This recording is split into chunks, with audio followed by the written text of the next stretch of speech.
Yinlin has been out for quite some time, and I'm sure a lot of YouTube guides have told you to play her like this as a sub DPS.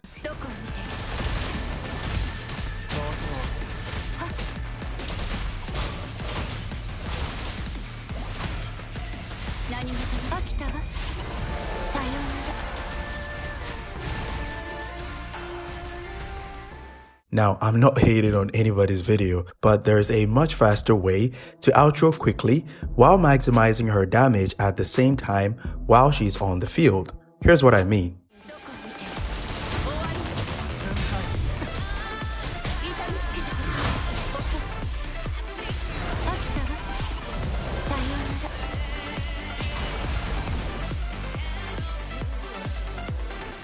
I'll even throw in a double DPS quick swap rotation as a bonus for you guys. Check this out.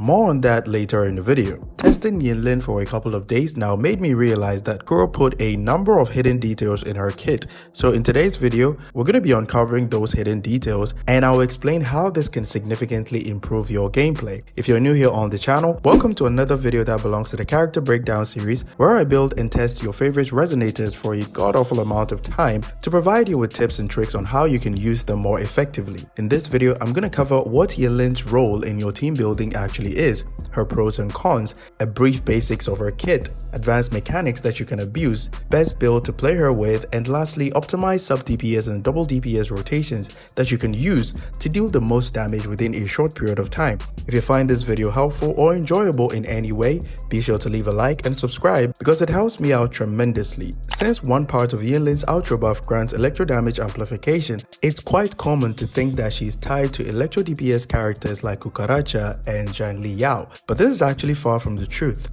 She deals quite a decent amount of damage with a short on-field time, so she can be slotted into many teams where you just need a decent sub DPS that can buff your resonance liberation damage because of the second part of her outro buff, or you just want a decent sub DPS to do damage alongside your main DPS. Some of these main DPS that Yinlin can support, aside from electro damage dealers, is Havoc Rover and Chisha because of their large liberation scaling, so feel free to use Yinlin in almost any team where the main DPS does a lot of damage from their resonance liberation. Her attack animations, including her skill, normal heavy attack, and forte version are also very long for a quick swap playstyle, so she's viable if you want to play her that way. However, I only recommend that you use her for quick swaps if you have her sequences, especially her S3, which increases her forte damage by 55%, because you can do some insane damage, especially when you pair her with another DPS in a double DPS quick swap team.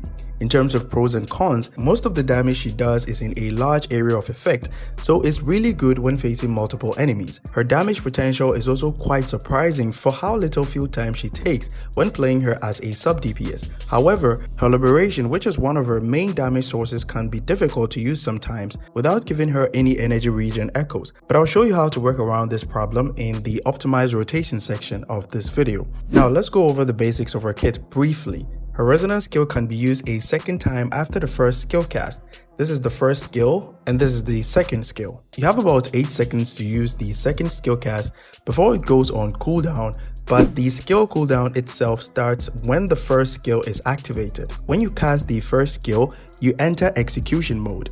This is just a flashy way of saying whenever Yinlin attacks an enemy, while she's in execution mode, she will deal another instance of damage called electromagnetic blast. You won't really depend on electromagnetic blast unless you're playing Yinlin on the field, which is only recommended if you have her sequences because they can improve her personal damage quite significantly. Any kind of damage except her resonance liberation will help her build forte stacks, but your intro skills and the first resonance skill cast will regenerate the highest amount. Your basic attacks, resonance liberation, and intro skills will apply something called Sinus Mark on her target. When her forte stacks are full, you can use your heavy attack to deal big damage in a large area of effect, and the Sinus Mark that was previously on the enemies will turn into Punishment Mark, which will deal additional instance of damage every second when the target takes damage from anyone in your team. Her liberation is also quite strong and will hit 7 times with a pretty decent scaling. Now let's get into the best part, which is her advanced mechanics. The first thing we're going to take a look at is how to build her forte stacks much faster.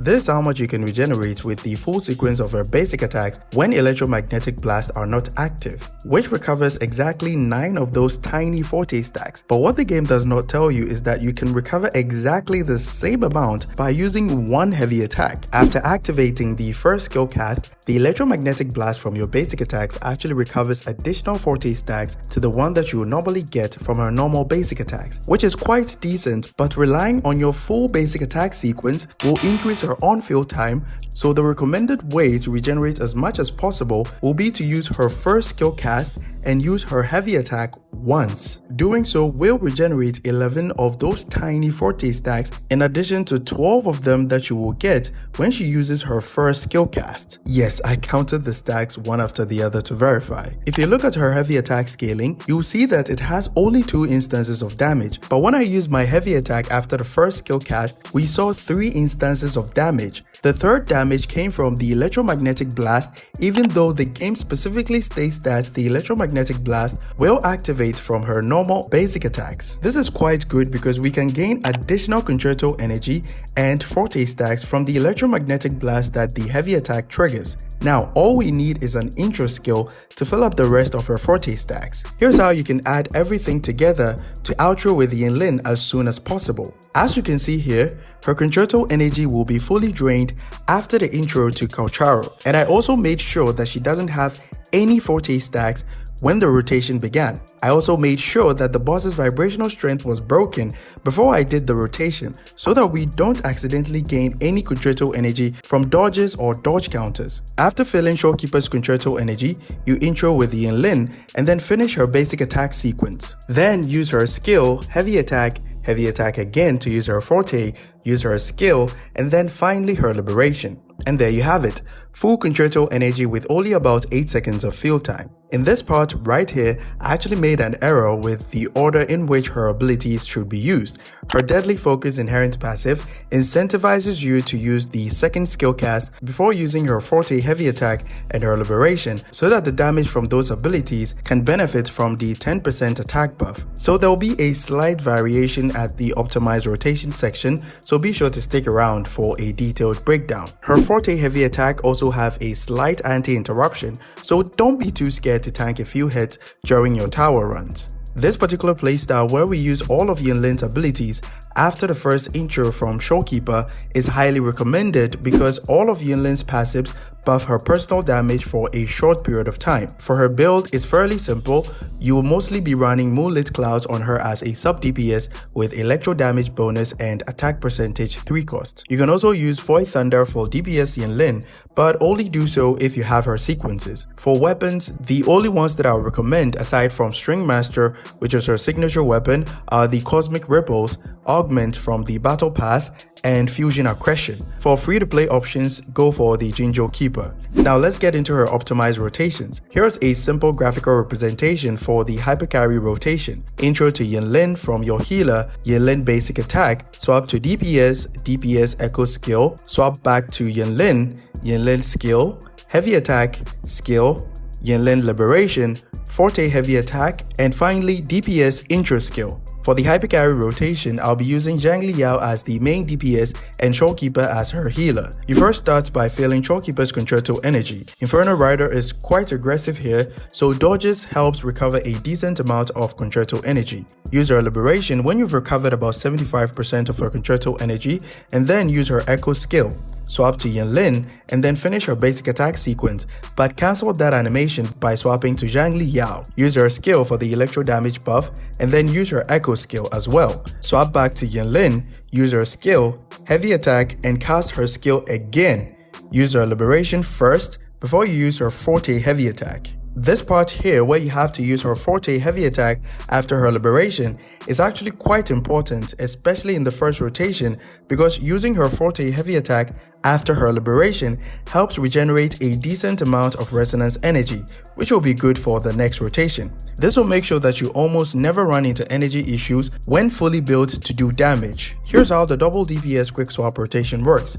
I'll be using Verena because of her concerto efficiency. Both Zhangli Yao and Yinlin are on 2-piece Void Thunder and 2-piece Lingering Tunes because it's a pain to farm 2 Void Thunder sets for those 2 characters. Keep in mind that this is one of many double DPS quick swap rotations, but you can use the same method for any other DPS that you wish to pair Yinlin with, as long as you can find the animations that you can use for quick swaps. Here's how the rotation goes. You begin the rotation just like we did with the Hypercarry method. You first start by filling Verena's concerto energy, which should be quick and easy, but while you're in the middle of that, swap to Yinlin and use her Echo skill for the damage buff. Use Verena's Liberation Echo skill and then intro with the Yinlin, but cancel that follow-up basic attack animation by swapping into Zhangli Yao and use her skill and Echo skill. Swap back to Yinlin, use her skill, heavy attack, skill, and liberation. Use her forte but cancel the animation by performing an intro skill with Zhangli Yao and use her liberation. This ensures that Zhangli Yao can benefit from the liberation buff since his liberation hits pretty hard. Use his divergence skill and basic attack to regenerate full forte stacks and use her forte skill, but cancel out of the cube explosion by swapping to Yinlin and use a heavy attack. Swap back to Zhangli Yao and use her basic attacks to recover full forte stacks for another cube explosion, but cancel the animation again by performing an intro with Yinlin. Use her skill, heavy attack, skill, forte heavy attack, and then swap back to Zhangli Yao for another cube explosion, but cancel the animation